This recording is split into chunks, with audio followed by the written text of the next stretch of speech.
The carnivore diet has slid into my DMs. We've been flirting. As a matter of fact, it's more than a flirtation. I'm kind of dating the carnivore diet. Yes, I am. And I need to talk it out because I have an abundance of caution about it.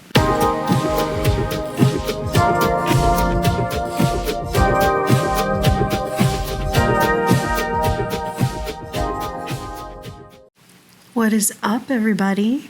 I really enjoyed sitting here and just kind of sharing my heart with you last week over a little coffee. Here's my mug today.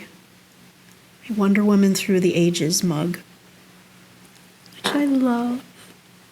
I'll always have a soft spot for Linda Carter because that was the Wonder Woman that made me want to be Wonder Woman. I have openly trashed the carnivore diet and the keto diet here on my channel in other videos. So what I did in my past is I went on the keto diet. I didn't have a lot of research. I also wasn't on the right mental health medication. I have an addiction for sure to sugar and ultra-processed food. And when I did keto the first time, I cheated all the time. I gave myself cheat days, sometimes cheat weekends, and especially when at the time I was dating somebody who not only had a binge drinking problem, he also was a junk food junkie too. And he was from Great Britain, so whenever he visited, he'd be here for quite a while. And it was like he was doing keto as well, but drinking beer. And I was like, dude, beer is not keto. He didn't care. And the drinking would get him to crave junk food. I could go on and on about how hard it was to truly be keto from outside influences as well as my own mental health, and being very unaware of how bad my addiction to sugar and ultra-processed food really was. You know, I wasn't ready to admit to that yet. And so it was always going to be an uphill battle. I was always going to be tempted. And those dang cheat days, would they knock me out of ketosis? No. I would still be in ketosis if I had a burger and fries or some sweets, heaven forbid. But what it did to my brain chemistry was kick me into craving cycles. And finally, after I only did the keto diet for about maybe 6 months, I was doing well as far as seeing weight loss. I was feeling incredible. My brain chemistry, I can't even get over how good it was. The energy I felt and my depression and anxiety started to go way down. But I was eating too many keto treats. The keto was a little bit too dirty. My sweet tooth just could not go away. I drank a lot of Coke Zero too, which does help with weight loss for sure. But it would have been better for me to kind of slowly wean off of it so I could get that sweet taste out of my mouth and stop making my brain crave real sweets, sugar, and carbs. I know this now, but back then I didn't. Back then I thought it was just a matter of following a food list and staying under a certain amount of carbs a day and having a couple cheat days in there so that I would feel like it was all things in moderation and I wouldn't, just fly off the deep end and give up. That was before I realized that all things in moderation for some of us is not good advice. So when I've trashed the keto diet and the carnivore diet here in the past, my story was, and it's still the same story, I tried keto for about 6 months. I was doing really great, and then I plateaued.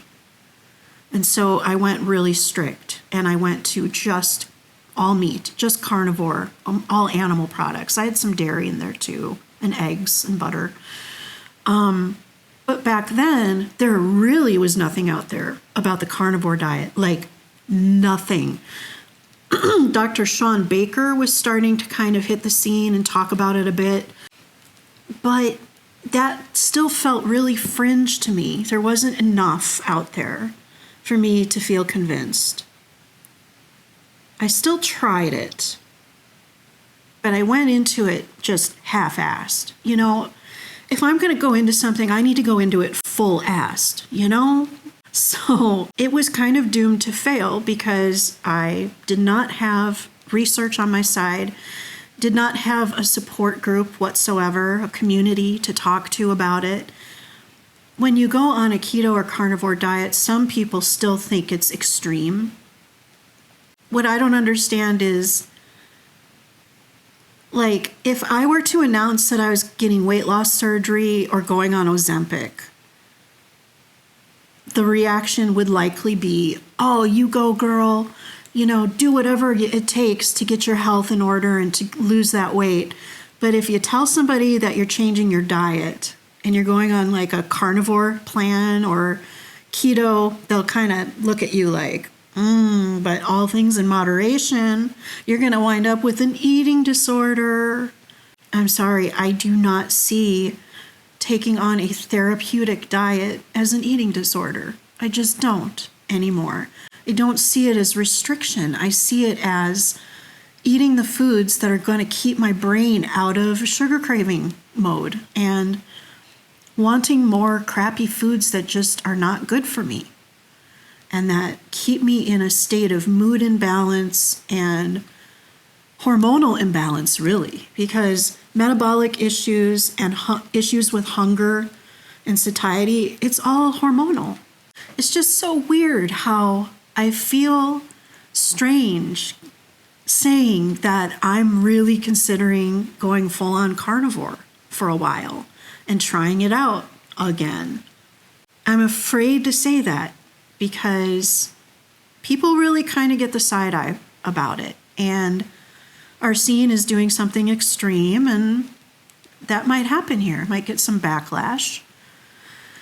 I danced around the topic a little bit with my parents yesterday, but I think they understand. I was talking about a bacon wrap tenderloin I made the other night that was delicious, and I actually asked ChatGPT to help me create a recipe, a Ketovore recipe for bacon wrapped pork tenderloin, and I have some really good fresh herbs in my garden, so I listed off the herbs I have. And yeah, together with ChatGPT, I came up with this wonderful pork tenderloin, bacon wrapped pork tenderloin and fresh herbs recipe. And I shared the ChatGPT like talk with my parents so they could see how fun it is. And I mean, I have on there, give me a delicious Ketovore diet. So they're not dumb. They probably tracked that I asked for a Ketovore recipe. So yeah, I would say that at the moment I've gone Ketovore. I've really been doing it for about the last 3 weeks.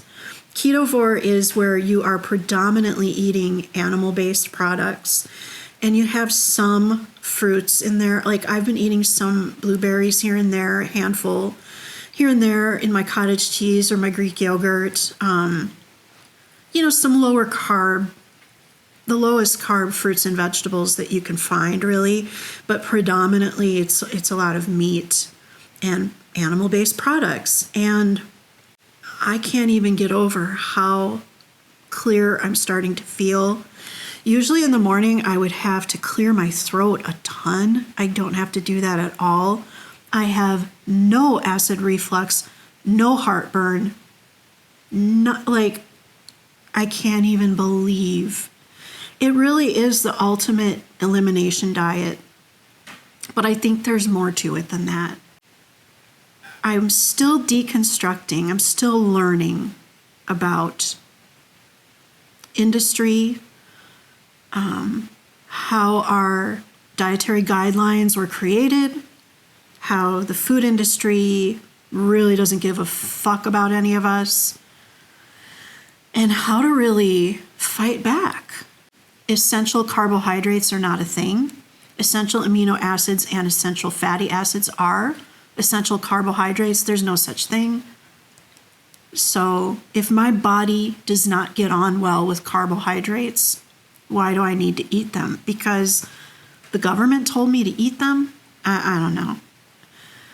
So I'm still deconstructing all of that. And I'm sure I'll be here. What I'd really like to do is watch some podcasts with you and deconstruct together. Just learn more and more about all of this. And just to make sure that my decisions are really, truly informed along the way. The first time I tried it, I did not have information on my side. There was very few people doing it, comparing notes, developing community together. And I wasn't ready to admit just how bad my sugar addiction was. I remember when Hungry Fat Chick went on the carnivore diet, I thought that what she was doing was really extreme. I worried about her. Now that I look back on it, it's like, it's way more extreme to be morbidly obese than it is to be on a carnivore diet.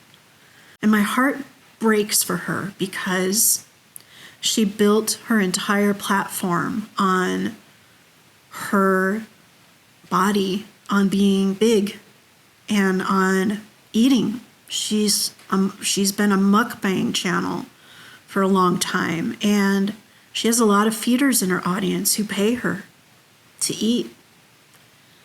And she started losing money when she was on the carnivore diet, and she had to stop and go back, or at least that was her excuse.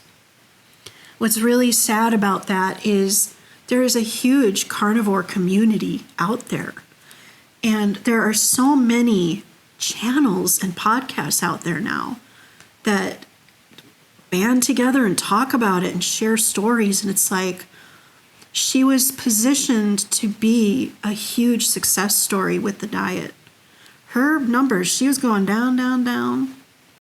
But I understand how hard it is to get out of your comfort zone too. So I really empathize with her. It's heartbreaking. And it's interesting how I thought she was being really extreme. But no, I feel like she was doing what it took. And she probably would have succeeded much more if she didn't have the whole money thing in there. And that's why I verbally and on camera denounced my identity as a fat person, because I do not want to be wrapped up in a body type.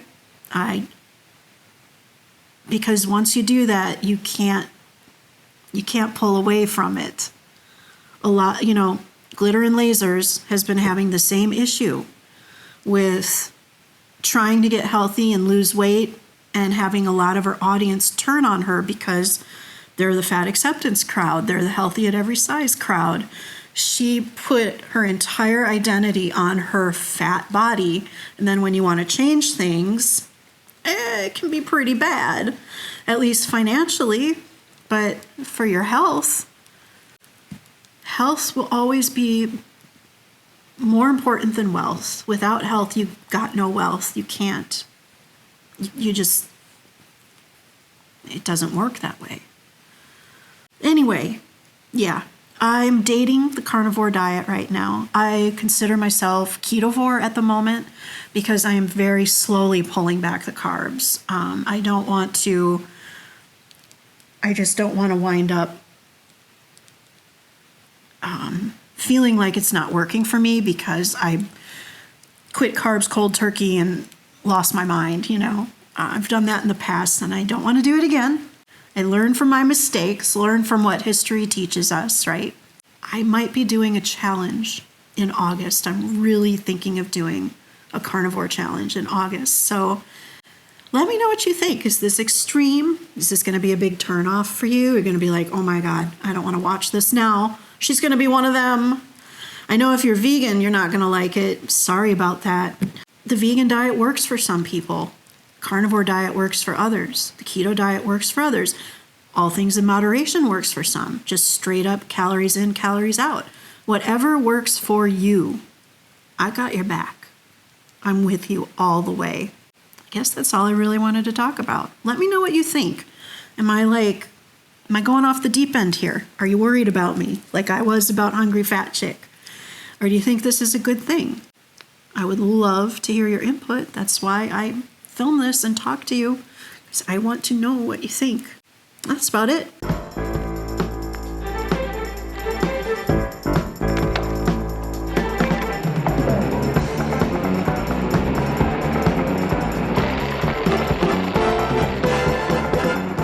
not going to believe this, but there's some broad on a skateboard coming after us.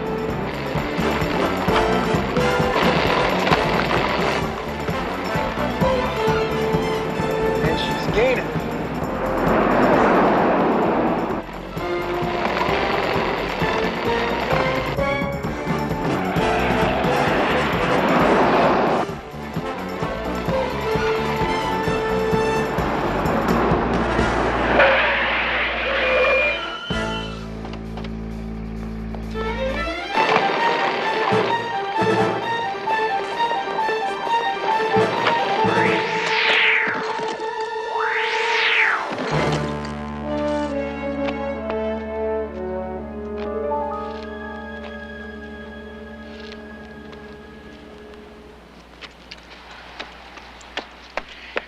Are you all right?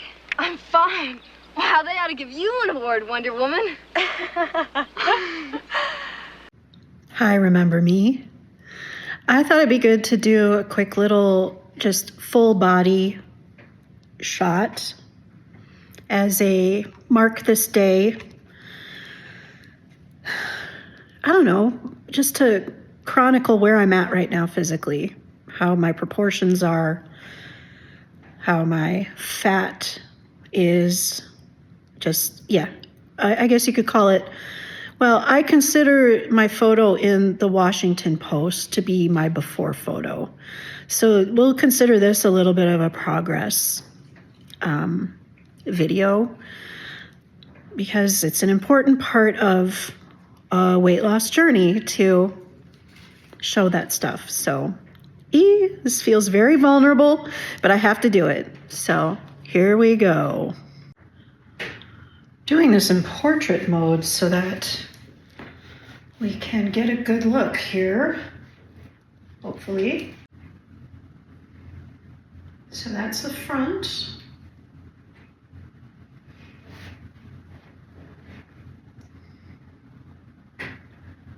Side. Belly and booty out. Pretty big. I am very, very pear-shaped right now, in case you couldn't tell. Turn around. Hands up, hands down. You do the hokey pokey, turn yourself around. So there, it's a little progress photo of where I'm at right now. I have left the 260s. I am firmly in the 250s now. It's not going back up at all. So yay, I'm down in the next 10-pound range. Can't wait to get into the 240s. It's so sad that I have to say that, but it is what it is. And I'm on the mend.